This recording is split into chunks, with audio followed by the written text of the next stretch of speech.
Welcome to the Timeless Tales Library, where each story is a soft key that unlocks the quiet spaces of your imagination. I'm Theodore, your host for the evening, and tonight I'll be sharing a gentle tale meant to calm your thoughts and carry you peacefully towards sleep. This haven of restful stories is brought to life by listeners like you. If you found solace here, please consider subscribing to help us continue weaving these serene narratives. As you settle in, I'd love to hear from you. Leave a comment below letting me know where you're listening from, and share a place you dream of a story taking you. Perhaps a lighthouse on a windswept cliff, a lantern-lit street in Kyoto, a cozy bookshop in the rain, or a meadow beneath the northern lights. The dreams keep our little library warm and glowing. In the velvet darkness of the Carpathian night, an ancient castle holds a secret melody, one that has comforted the restless for centuries. Tonight, you're invited to discover the gentle power of a song that transcends time, fear, and even compassion itself. Let the shadows embrace you as you journey into a tale of unexpected tenderness, where the most feared creature of legend becomes a guide to the deepest, most peaceful rest. Now take a slow, quiet breath, and let the day's events become as transparent as glass. You are entering the Crystal Atrium, a hall made of polished crystals and mirrors within the Timeless Tales Library. This is a place of reflection, where every story is a clear, shimmering facet of a beautiful, peaceful truth. Light filters through the crystalline walls, painting the room in soft, calming colours. Feel your body become as still and clear as a calm pool of water. Sink deeper into the secure foundation of your bed. The Crystal Atrium is a sanctuary where you can reflect on the quiet peace within yourself. Your body is a vessel for peace, and your mind is an empty canvas, ready for the gentle stories of the atrium. Let your inner calm become a brilliant light that fills your entire being. Dracula's Lullaby, the vampire who sings lost souls to eternal rest. The evening mist does not merely settle, it descends with deliberate grace, as though the mountains themselves exhale centuries of secrets in a single, slow breath. Each droplet catches the last fading ember of sunset and holds it suspended, turning the air into liquid opal. You walk a path so old that the stones have forgotten the shape of human feet, rounded and velveted over by moss the colour of deep emeralds after rain. Your boots sink soundlessly, swallowed by centuries of fallen pine needles that smell of resin and distant snow. The forest does not merely surround you, it cradles you. Branches arch overhead like the ribbed vault of some living cathedral, and the few stray beams of dying light that pierce the canopy fall upon your shoulders like gentle hands guiding you forward.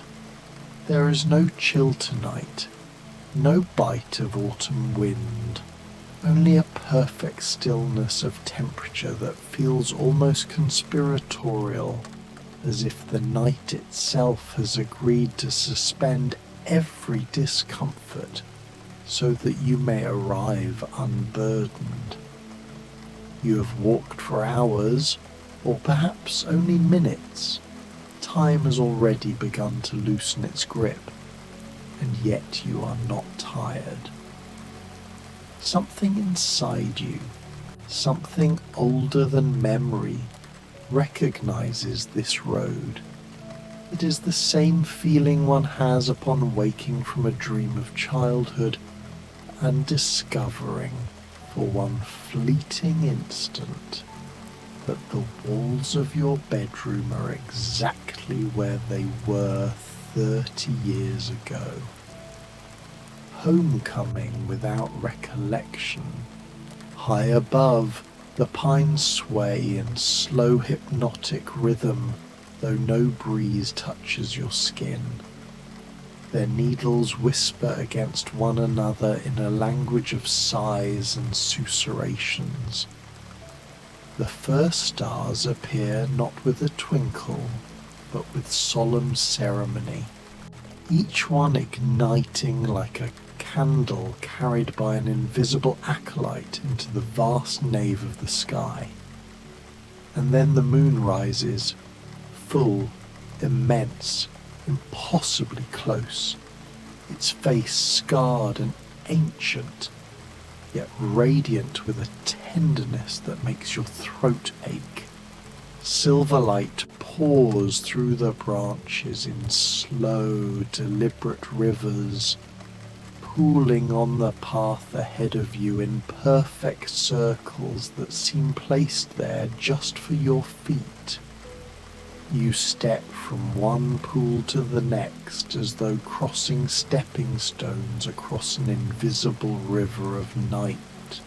High above, the pines sway in slow hypnotic rhythm, though no breeze touches your skin.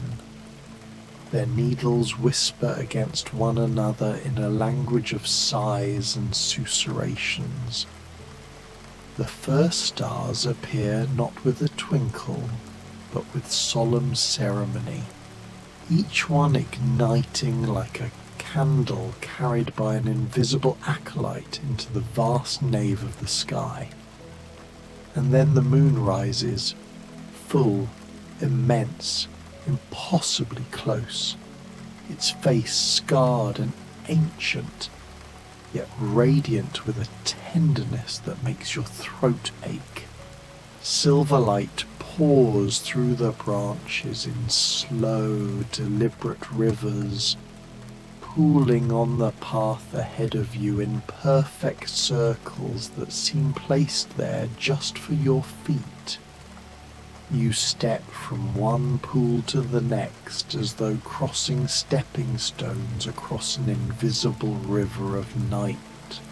High above, the pines sway in slow hypnotic rhythm, though no breeze touches your skin. Their needles whisper against one another in a language of sighs and susurrations. The first stars appear not with a twinkle, but with solemn ceremony, each one igniting like a candle carried by an invisible acolyte into the vast nave of the sky. And then the moon rises, full, immense, impossibly close, its face scarred and ancient, yet radiant with a tenderness that makes your throat ache. Silver light pours through the branches in slow, deliberate rivers, pooling on the path ahead of you in perfect circles that seem placed there just for your feet. You step from one pool to the next as though crossing stepping stones across an invisible river of night. Somewhere in the distance an owl calls once, a low and mournful note that is not warning but benediction. Another answers from the opposite ridge, and for a moment the entire valley is held in the echo of their duet. You smile without meaning to. Fear has become a foreign country you once visited long ago and have no wish to return to. Castle Dracula reveals itself gradually, the way a dreamer becomes aware of a presence at the edge of sleep. At first it is only a deeper darkness against the mountainside, a place where even moonlight hesitates. Then the silhouette resolves, towers like black flames frozen mid-flicker, battlements jagged as the jawbone of some ancient beast laid to rest. Yet there is no menace in the shape, only dignity, the weary grace of something that has stood vigil for so long it has forgotten how to be anything but patient. A few windows glow with warm gold, steady and welcoming, like the lamps left burning in the windows of village houses for travellers long overdue. You have read the books, heard the terrified whispers in wayside inns, seen the crude wooden crosses nailed above doorways in the villages far below. You know what people say dwells here, but those stories feel now like the frightened tales children tell one another beneath blankets. Necessary once, perhaps, but revealed by morning light to be only shadows cast by chairs and dressing gowns. What calls you tonight is not horror, it is recognition. The great doors, oak-bound with iron black as midnight, stand open, not flung wide in haste, but parted with the calm certainty of someone who has waited centuries and is no longer surprised when the appointed hour arrives. No wind stirs the torches that flank the entrance, yet their flames burn tall and steady, the colour of ripe apricots. And then you hear it, the song. It drifts outward on the still air like incense, so faint at first that you wonder if it's only the blood singing in your own ears. But no, there is melody, delicate and complex, woven of minor keys that somehow never resolve into sorrow. It is a lullaby older than any living tongue, older than the stones beneath your feet, older perhaps than the mountains themselves. The voice that carries it is male, low, and immeasurably gentle, each note placed with the care of a jeweller setting the rarest gems. You feel it in your chest before your ears fully register it, a loosening, a softening, the way tight buds unfurl when warm rain finally arrives after drought. You cross the threshold.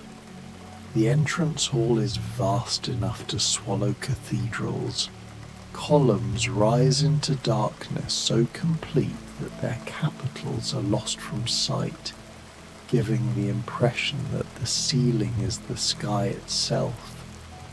The floor is flagstones worn to a satin polish by the passage of countless feet, some shod in iron, some in silk slippers, some bare and desperate. Candles float in mid-air, there is no other word for it, suspended at perfect intervals, their flames neither flickering nor smoking. The light they give is golden and kind, revealing without harshness. You catch your reflection in a tall mirror framed in ebony, and see yourself looking, not travel-stained and weary as you should, but strangely luminous, as though the castle has already begun polishing away the dust of the world. Tapestries older than nations line the walls, scenes of wolves running beneath auroras, of women with moon-pale hair dancing in circles of standing stones, of armoured riders laying down their swords beneath ancient oaks whose branches form the sign of blessing. The colours have softened with time, crimson become rose, indigo become twilight, but the images seem to breathe. You could swear the wolves' eyes follow you as you pass. Portraits, too, watch with the patience of the dead. Men and women in velvet and lace, in armour chased with silver, in scholars' robes stiff with embroidery. Their eyes are uniformly dark, uniformly sad, uniformly kind. You feel no judgment here, only welcome so complete it borders on hunger, not for your blood, but for your company. The song draws you deeper. Corridors branch like the arteries of some enormous sleeping creature, yet you never hesitate. The melody is a thread, and you have only to follow. Sometimes you pass windows open to the night, and moonlight spills across the floor in bright rectangles. Once you glimpse your own shadow cast upon the opposite wall, and for an instant it seems to walk a fraction of a second ahead of you, as though eager to arrive first and announce your coming. Libraries open off the corridors, rooms stuffed floor to vault with books bound in leather the colour of dried blood, in vellum soft as a child's cheek. You smell myrrh and frankincense, old paper and older longing. In one alcove a single candle burns before a small icon of the Virgin. Someone, centuries ago, still clung to the older faith even here.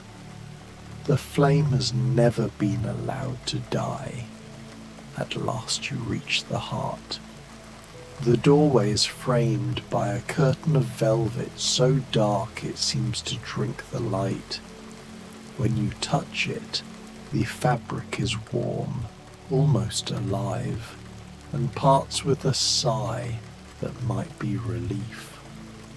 You step through. The chamber is circular, domed like the inside of a beehive built by giants. The walls are nothing but books, thousands upon thousands climbing in spiral shelves toward a frescoed ceiling where nightingales wheel among constellations that do not exist in any mortal sky. A fire roars in a hearth carved from a single block of black marble veined with silver, yet it gives off no smoke, only waves of warmth scented faintly with juniper and rosemary.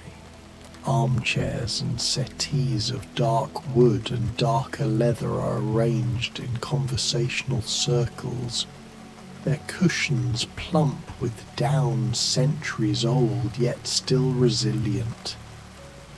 Rugs from Isfahan and Samarkand overlap one another in patterns of midnight blue and star gold, thick enough to swallow sound entirely. And there, beside the fire, he sits. Count Dracula rises as you enter, not with theatrical flourish, but with the unhurried courtesy of a host who has all the time in the world and chooses to spend a portion of it making you feel cherished. He is taller than you expected, though perhaps all legends grow in the telling. His hair is black as raven's wings, swept back from a widow's peak, silver threading the temples like moonlight on water. The face is aristocratic, high cheekbones, a mouth both sensual and severe, nose aquiline yet not cruel. But it is the eyes that undo you, dark, deeper than wells, older than forests, and filled, impossibly, with tenderness so profound it feels like grief. He wears black, of course, velvet coat with a high collar, waistcoat embroidered with tiny silver bats almost invisible unless the firelight catches them just so. A single ruby glows at his throat like a drop of frozen blood. In his long, pale hands, he cradles a small silver music box, its lid open to reveal a mechanism of extraordinary delicacy. A porcelain ballerina no larger than a thimble turned slowly on a pin, her arms forever raised in a gesture of offering. The lullaby you have followed all this way pours from the box, yet when he speaks you realize the greater music has been coming from him all along. "Welcome, dear traveller," he says, and his voice is exactly what you imagined velvet would sound like if it could speak. Low, resonant, edged with the faintest trace of an accent that has survived the erosion of ages. "I have been expecting you, not your name, perhaps, nor the precise colour of your eyes, but you. Yes, always you." He gestures, and a chair opposite his own slides forward a few silent inches, an invitation rather than a command. You sit. The cushions receive you like arms that have waited centuries for the precise weight and warmth of your body. "I am called many things," he continues, settling back into his own seat with a fluid grace of smoke. "Monster, demon, prince of darkness. Children are taught to fear the very sound of my name, and yet here you are, unafraid. That is rare. That is precious." He sets the music box upon a small ebony table between you. The ballerina continues her endless pirouette, but the melody does not falter. It seems now to emanate from the very walls, from the fire itself, from the air you breathe. "You wonder why I sing," he says, reading the question you have not yet formed. "A creature such as I, immortal, accursed, bathed in blood across half a millennium. Why lullabies? Why this endless, tender song?" His gaze drifts to the flames. For a long moment the only sound is the soft crackle of apple wood and the distant eternal turning of the music box. "Let me tell you of the night everything changed." His voice drops even lower, intimate as confession. "It was the winter of 1579, or perhaps 1580. The years blur after a time. Snow had fallen for weeks without cease, sealing the passes, turning the world white and silent. I was not yet the man you see before you. I was raw with my new condition, feral with grief and hunger. I took what I needed and convinced myself need erased sin. One night the hunger drew me down to the village of Arafu. Do you know it? A handful of houses clinging to the mountainside like swallows, nests. In the smallest of those houses lay a girl of 19, perhaps 20. Her name was Iliana. Consumption had her in its teeth. Each breath was a battle she was losing. Her mother had died the winter before, her father taken by wolves when she was a child. She was alone, burning with fever, waiting for death the way a bride waits for morning. I came through the window as mist, reformed beside her narrow bed. Moonlight lay across her like a blessing. She was beautiful even in her wasting. Cheekbones sharp as mercy, lips bloodless but still curved in a faint perpetual smile, as though she already saw something lovely beyond the veil. I bent to drink, but she opened her eyes, fever bright, unafraid, and looked straight into mine. "Ah," she whispered, voice thin as November ice. "You've come at last. Will you sing to me? My mother sang when the pain was bad. I have no one now. Just once more. Please." The Count's fingers tighten almost imperceptibly around the arms of his chair. When he continues, his voice is rough with memory.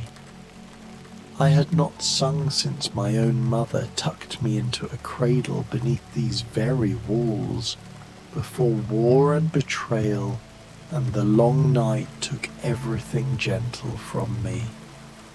My voice was a thing rusted shut, but something in the girl's eyes, acceptance, welcome, trust, cracked centuries of ice. I sat on the edge of her bed. I took her burning hand in my cold one, and I sang. I do not know what melody emerged. Perhaps something my mother hummed while shelling peas in the summer kitchen. Perhaps something older, carried in the blood of all mothers who ever rocked colicky babies through endless nights. My voice was rough at first, unused, but it steadied. Ileana's breathing slowed. The terrible rattle in her chest eased. Tears gathered in her eyes, not of pain, but of gratitude so profound it shone. She died with my hand in hers and that song on her lips echoing mine, and in that moment, for the first time since my turning, I felt clean. He is silent so long you think the story has ended. Then he looks at you, and the firelight catches the sheen of moisture in his ancient eyes. After Ileana, I began to listen differently, not for the thunder of galloping hearts in terror, but for the faltering flutter of those ready to lay their burdens down. I learned that death need not be a thief in the night. Sometimes it is a guest long expected, and courtesy matters. Word spread, slowly at first, then with the unstoppable certainty of all true stories. Mothers whose children would not sleep through nightmares began leaving windows unlatched and a single white rose on the sill. Old men facing the dark alone placed a candle in the pane and waited.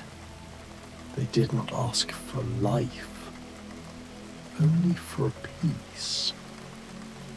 And so I became what I was perhaps always meant to be. Not a monster, but a ferryman. Not of souls across rivers of myth, but of suffering across the narrow strait into rest. I sing them across. I hold their hands. I tell them they are brave and safe and going home. Sometimes they are babes in arms whose brief flame gutters before it has truly caught. Sometimes they are ancients whose stories have outlived every ear that once listened. Sometimes, his gaze softens further, sometimes they are wanderers like you, carrying wounds no physician can name, who hear my song on the wind and follow it through mist and fear, 'cause some part of them remembers lullabies too. He leans forward now, elbows on knees, the fire gilding the sharp planes of his face. Tonight the song was for you, not to take your life, no, never that without consent, but to offer respite. You have carried too much for too long. I see it in the set of your shoulders, in the way your left hand trembles when you think no one notices, in the dreams that wake you gasping at 3 a.m., with no name for what chases you. Here, in this room, in this chair, for this one night or for 100, time is generous to those who no longer measure it. You may lay every weight down. No judgment, no price but the willingness to be gentle with yourself at last. The lullaby swells, richer now, layered with harmonies you could swear other voices have joined. Women's voices, children's, the ghost of every soul he has ever sung across the border. Your eyes are heavy. The cushions seem to breathe with you. The fire's warmth seeps into bones you forgot could feel anything but ache. Sleep, dear one, he whispers, and it is permission, benediction, absolution all in one. I will be here when you wake, and if you choose never to wake in the old way again, if you ask me to sing you all the way across, I will do that too, gently, with all the love this broken heart has learned to carry. But for now, simply sleep. You are safe. You are home. And with the taste of tears you didn't know you were shedding salt sweet on your lips, you let the song take you. The last thing you feel is a cool hand brushing hair from your forehead with the unimaginable tenderness of someone who has had 500 years to practice being kind. And the last thing you hear is the Count beginning a new verse, soft, endless, and meant only for you. As if summoned by his words, you hear a soft knock at the chamber door. The Count rises with fluid grace and opens it, revealing a young man supporting an elderly woman. She is bent with age, her face lined with the weight of many years, and her eyes are clouded with exhaustion. Count Dracula, the young man says, and there is no fear in his voice, only desperate hope. My grandmother has not slept in 3 weeks.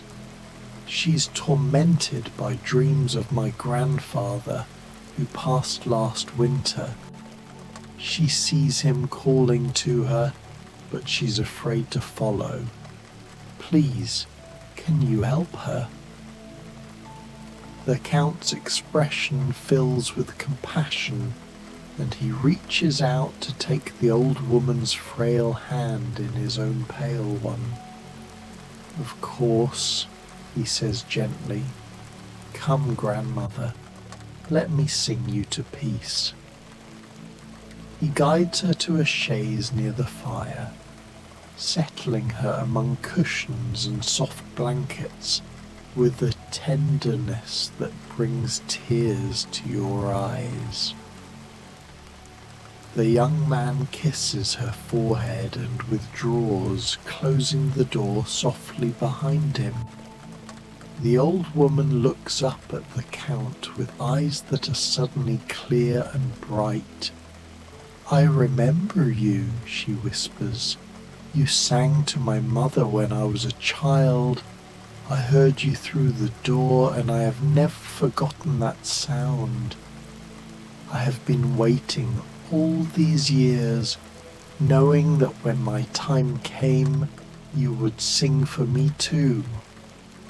The Count smiles, a genuine, warm smile that transforms his entire face. Then let us not waste another moment of your precious time, dear one. Close your eyes, and I will carry you to where your beloved waits. He begins to sing, and the melody that fills the chamber is so beautiful, so achingly tender, that you feel your own heart swell with emotion.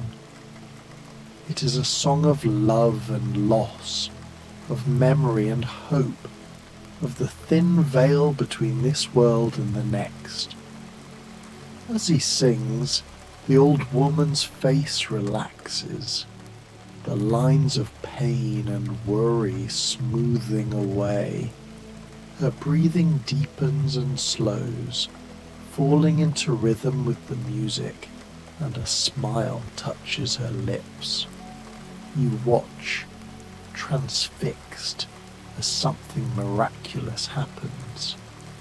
The air around the old woman seems to shimmer, and you see, or perhaps you only dream you see, a translucent figure standing beside the chaise.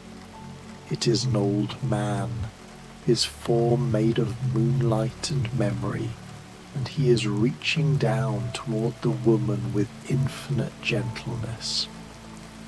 As the Count's song reaches a crescendo of quiet beauty, the woman's hand lifts slightly as if grasping something invisible. Her smile deepens, and with one final peaceful breath, she is still. But she is not gone, not entirely. You sense rather than see her spirit rising light as air, taking the hand of the figure beside her. They look at each other with such love, such joy, that you have to look away, feeling as though you are witnessing something too sacred for mortal eyes. The Count's song shifts, becoming a melody of blessing and farewell, and when you look back, the two figures have faded like mist in morning sun. The Count stops singing and stands for a long moment in silence, his head bowed. Then he moves to the door and opens it. The young man is waiting there, and somehow he knows without being told. Tears stream down his face, but they are not tears of grief. They are tears of gratitude and peace. "Thank you," he whispers. "Thank you for giving her that gift." The Count nods solemnly. She has found what she sought. Go in peace, and remember her with joy. After the young man has departed, the Count returns to his chair beside you. He looks tired now, you notice. Not physically, but in some deeper way, as though the singing has taken something essential from him, even as it gave something to the old woman. "This is what I do," he says quietly, answering the question you have not asked. "Night after night, year after year, century after century, I am the singer at the threshold, the guide for lost souls, the voice that makes the darkness less frightening. It does not erase what I have done, the pain I caused in my years of rage and hunger, but it is something It is a way to use eternity for something other than destruction. You find your voice at last, speaking in barely more than a whisper. How many have you sung to rest? He considers the question, his eyes distant. Thousands, tens of thousands, perhaps more. I stopped counting long ago. Each one is different. Each one needs a different song. Some need to hear melody of their childhood. Others need music that speaks of adventures yet to come. Some need lullabies of love. Others need songs of solitude and peace. I have learned them all, collected them like precious gems across the centuries. He looks at you with those deep, knowing eyes. And you, dear traveller, what song do you need tonight? The question surprises you, and you realize that you do need something. You need rest, true rest, the kind that goes deeper than mere sleep. You need to lay down the worries and fears that have been your companions for too long. You need to remember what it feels like to be perfectly, completely safe. The Count seems to read all of this in your face, and he nods slowly. I understand, he says. You have been carrying a great weight, have you not? Not the weight of years, like the grandmother, but the weight of the present moment, of responsibilities and concerns that never seem to ease. You have forgotten how to let go. His words strike something deep within you, and you feel the truth of them resonate through your entire being. Yes, this is exactly what you need. Permission to let go, guidance into that state of perfect surrender that sleep requires. The Count rises and crosses to a cabinet against the wall. He opens it and withdraws a crystal decanter filled with a liquid that glows like captured moonlight. He pours a small amount into a delicate glass and brings it to you. This is made from herbs that grow only in the mountain meadows above the castle, he explains. They bloom under the full moon and are gathered by those who know the old ways. It will do you no harm, only help you to relax, to open yourself to the song I will sing. You take the glass and sip. The liquid tastes of honey and starlight, of summer evenings and winter dreams.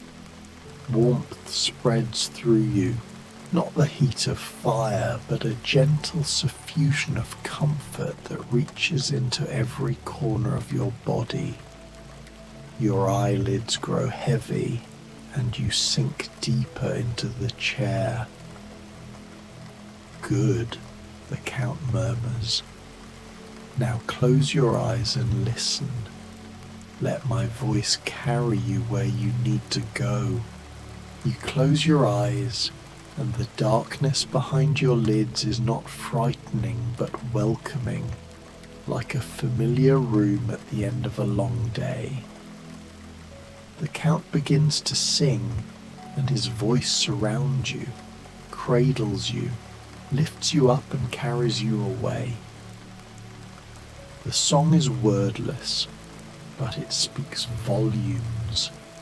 It tells you that you are safe, that you are valued, that you can rest without fear. It tells you that the world will continue without you for these few hours, that everything you need to do can wait until you have restored yourself. It gives you permission to stop striving, stop worrying, stop holding yourself together with such desperate strength. As you float on the current of his song, you begin to see images behind your closed eyes. You see the forest outside the castle, peaceful in moonlight. You see mountains rising towards stars that wheel slowly across the sky in their ancient patterns. You see generations of people coming to this castle, being received with kindness, finding the rest they desperately needed.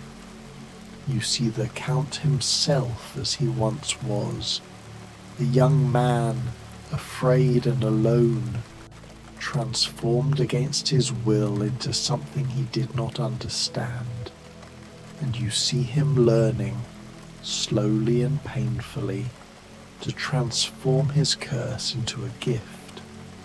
The song shifts and changes, becoming now a lullaby of your own childhood, though you do not remember teaching it to him. How does he know the melody that your own mother hummed to you in the darkness of your nursery? How does he know the exact tone and rhythm that makes you feel small again and safe and utterly loved? It does not matter. Nothing matters except the music and the peace it brings. Time loses all meaning. You may have been listening for minutes or hours or days. The Count's voice never wavers, never tires. It continues on, a river of sound that carries you deeper and deeper into tranquility. You feel yourself letting go of things you did not even know you were holding. Old resentments, future fears, the constant hum of anxiety that has been your companion for so long. They drift away like leaves on water, and you do not reach for them. You let them go. At some point you realize there are others in the room, not physically present, but somehow there nonetheless. All the souls the Count has sung to rest over the centuries. They are gathered around you like a gentle congregation, witnessing your release, supporting you with their silent presence. The grandmother is there, reunited with her beloved. The dying girl from so long ago is there, eternally young, eternally peaceful. Thousands of others, each one touched by the Count's gift, each one finding in his song the key to their own rest. You feel tears slip down your cheeks, but they are not sad tears. They are tears of relief, of gratitude, of finally being able to surrender. The Count's song acknowledges them, incorporates them, transforms them into something beautiful. Your tears become part of the melody, and you understand that all tears, all sorrow, all weariness can be transformed if you only know the right song to sing. The melody begins to slow, to soften, to fade like the stars at dawn. But you're not afraid of its ending, because you know that it has done its work. You are deeply, profoundly relaxed, poised on the very edge of sleep, held in that perfect moment between waking and dreaming where anything is possible and everything is peaceful.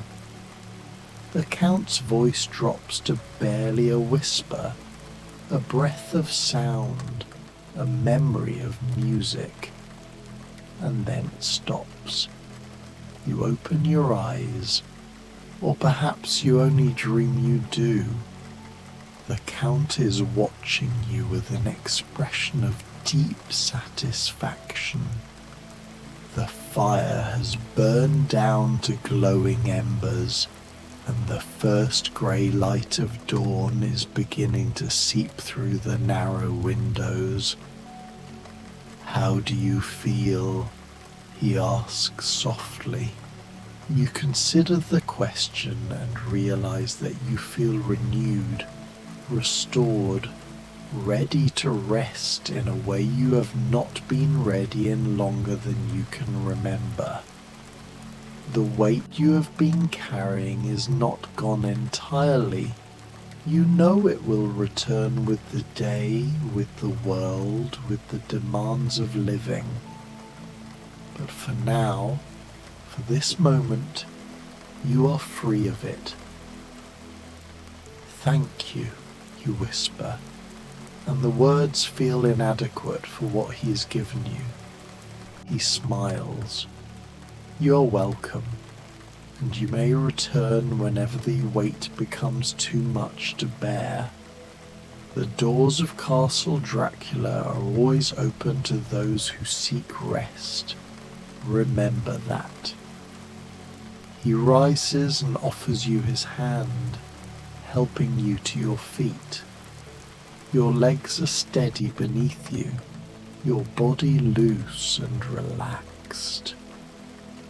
He guides you through the corridors, back to the entrance hall, and to the great doors that frame the dawn sky. "Sleep well," he says, his voice carrying all the tenderness of his ancient song. "Dream peacefully, and know that you are never alone in the darkness." You step out into the morning, and the cool air kisses your face like a blessing. The path through the forest is clear before you, leading down from the mountain back toward the world of waking life. But you carry something with you now, the memory of the Count's song, the gift of his centuries of learning, the knowledge that rest is always possible, always available, if you only know how to ask for it. As you walk, you hear the melody again, faint and far away, drifting from the castle at your back. The Count is singing for someone else now, welcoming another weary traveller, offering another lost soul the gift of peace. His work continues, as it has continued for centuries, as it will continue for centuries more. And you, dear listener, are ready now for your own rest. The story has carried you where you needed to go, just as the Count's song carried the grandmother, the girl, the thousands of others who have found their way to Castle Dracula. You are safe, you are comfortable, you are held in the embrace of this ancient tale, this gentle darkness, this promise of peace. Let your breathing deepen and slow. Let your body sink into perfect stillness. Let the world fade away like mist, like memory, like the last notes of a lullaby. The Count is still singing somewhere in the castle on the mountain, and his song reaches you even here, even now, even as you drift into sleep. Rest, dear traveller, rest and dream. The darkness is kind tonight, and you are protected by the ancient magic of a vampire's lullaby, a song that has guided countless souls to peace, and now guides you as well. Sleep.